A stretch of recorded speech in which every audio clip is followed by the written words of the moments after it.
Let's stick with the conversation and dive deeper into the macro market activity with Brian Jacobsen, multi-asset strategist at Wells Fargo Asset Management. He joins us on the phone. Brian, there's a lot happening on this Friday afternoon. When you look at the news out of Apple, and we did see the S&P and Dow hit new session lows, is this move, does it merit this sort of downside action here? Well, that's a really good question. Obviously, you look at the price action, and it's pretty clear that this took some people by surprise. I wouldn't necessarily take the Apple decision as being a type of bellwether for what other retailers or businesses might want to do. As Apple said, it's out of an abundance of caution.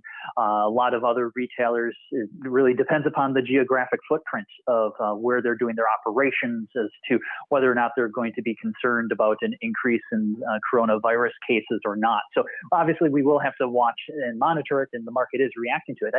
From my team's perspective, we think that it's actually a little bit more interesting if you look at how things have progressed today is really the value versus growth measure. So value was actually underperforming growth today. So I think that there has been this residual latent fear that maybe we're not going to get as good of a cyclical recovery as what some people might have been thinking about that we could get over the last few days or even over the last month, given the gains that we've seen in the market.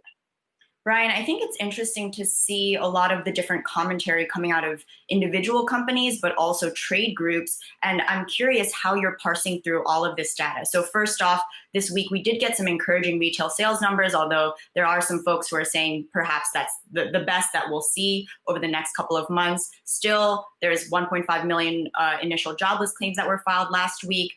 Some promising Philly Fed manufacturing data, but just now we saw that the cruise line industry has voluntarily suspended its operations from U.S. ports until at least September of this year. What kinds of points or data points are you really zooming in on during this period of time when it seems like everything and everyone seems to be releasing some information? Yeah, it does really seem like there's lots of noise out there. The signals that we used to reliably look at, that they might not be confirming each other. And I think that's creating some messy data. Messy data oftentimes creates choppy markets for us, where you can have a lot of the gains being given back later in the session, or perhaps you can see a rebound.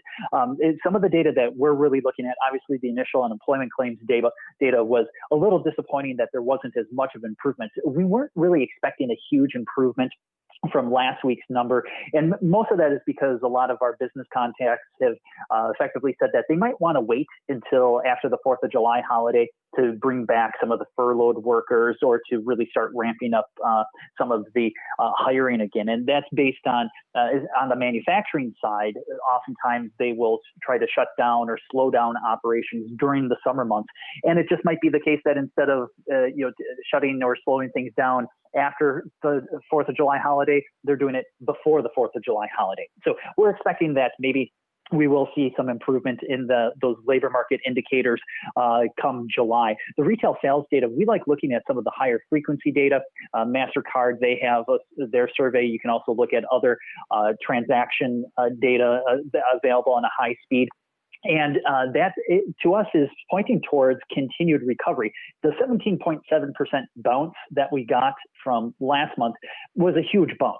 That was the biggest on record. So we don't expect that to continue, but we do expect there to be continued gains as the consumer gets more comfortable re-engaging with their economic activity as they try to emerge from the hibernation from the coronavirus shutdowns. And of course, Brian, through all this hibernation, the U.S.-China trade spat, trade war, if you will, has been ongoing, right? And we did see the stock start higher today during today's trading session after that report from Bloomberg saying that China was set to up its purchases of U.S. farm products, including soy, corn, ethanol. How do you anticipate that this storyline will continue to impact your own forecast of where the markets go from here? Yeah, we were actually thinking that fears of the coronavirus would actually shift more towards fears of a renewed trade war.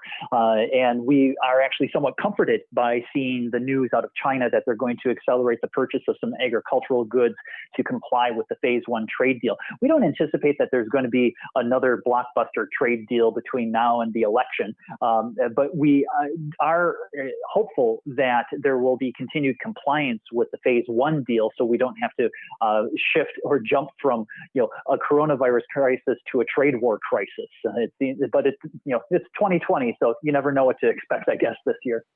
Yeah, exactly. The expression now is, well, it's 2020, so who knows? Thank you so much to Brian Jacobsen, Wells Fargo Asset Management multi-asset strategist. Always appreciate your insights.